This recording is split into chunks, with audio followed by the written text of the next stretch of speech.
Alice was just beginning to say, "There's a mistake somewhere," when the Queen began screaming so loud that she had to leave the sentence unfinished.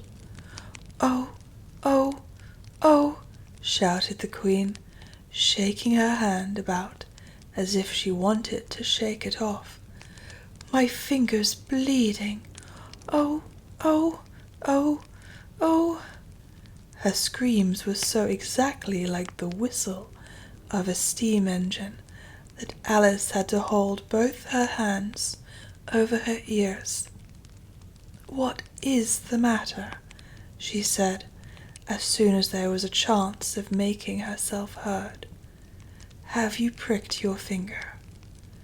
"I haven't pricked it yet," the Queen said, "but I soon shall. Oh, oh, oh." "When do you expect to do it?" Alice asked, feeling very much inclined to laugh. "When I fasten my shawl again," the poor Queen groaned out. "The brooch will come undone directly. Oh, oh."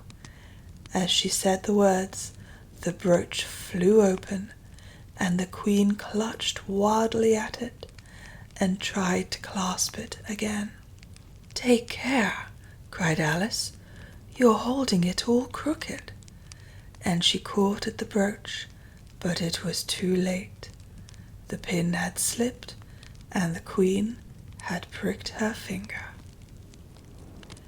"That accounts for the bleeding, you see," she said to Alice with a smile. "Now you understand the way things happen here." "But why don't you scream now?"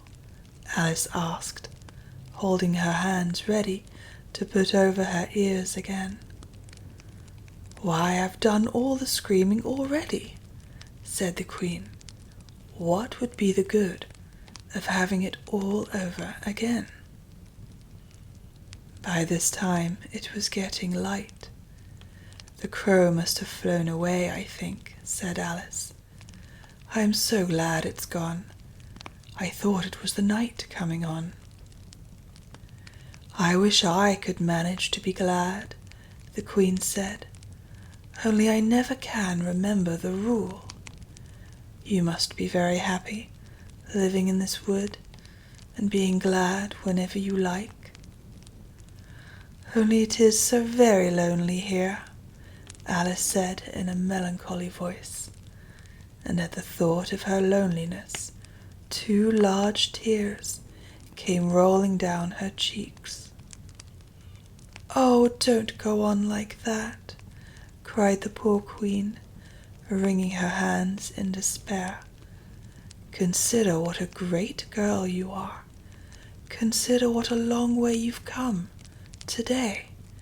Consider what o'clock it is. Consider anything, only don't cry." Alice could not help laughing at this, even in the midst of her tears. "Can you keep from crying by considering things?" she asked. "That's the way it's done," the Queen said with great decision. "Nobody can do 2 things at once, you know.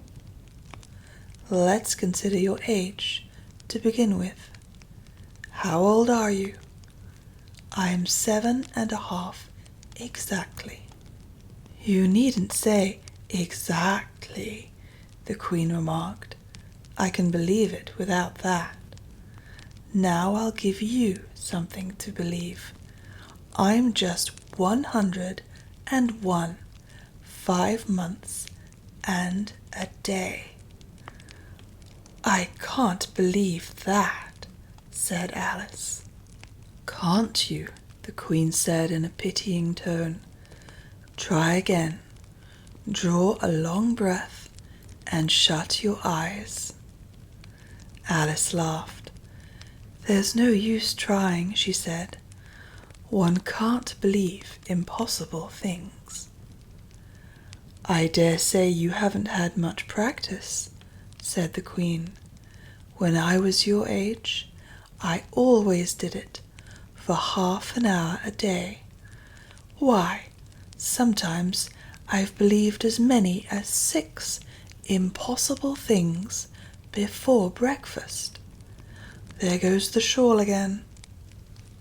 The brooch had come undone as she spoke, and a sudden gust of wind blew the Queen's shawl across a little brook. The Queen spread out her arms again and went flying after it, and this time she succeeded in catching it for herself. "I've got it!" she cried in a triumphant tone. "Now you shall see me pin it on again, all by myself." "Then I hope your finger is better now?" Alice said very politely, as she crossed the little brook after the Queen. "Oh, much better," cried the Queen, her voice rising to a squeak as she went on. "Much better, better, better, The last word ended in a long bleat, so like a sheep that Alice quite started. She looked at the Queen, who seemed to have suddenly wrapped herself up in wool. Alice rubbed her eyes and looked again. She couldn't make out what had happened at all. Was she in a shop? Was it really a sheep that was sitting on the other side of the counter? Rub as she could make nothing more of it. She was in a little dark shop, leaning with her elbows on the counter, and opposite to her was an old sheep sitting in an armchair knitting, and every now and then leaving off to look at her through a great pair of spectacles. "What is it that you want to buy?" the sheep said at last, looking up for a moment from her knitting. "I don't quite know yet," Alice said, very gently. "I should like to look all around me first, if I might." "You may look in front of you, and on both sides, if you like," said the sheep, "but you can't look all round you, unless you've got eyes at the back of your head." But these, as it happened, Alice had not got, so she contented herself with turning round, looking at the shelves as she came to them. The shop seemed to be full of all manner of curious things, but the oddest part of it all was that whenever she looked hard at any shelf to make out exactly what it had on it, that particular shelf was always quite empty, though the others round it were crowded as full as they could hold.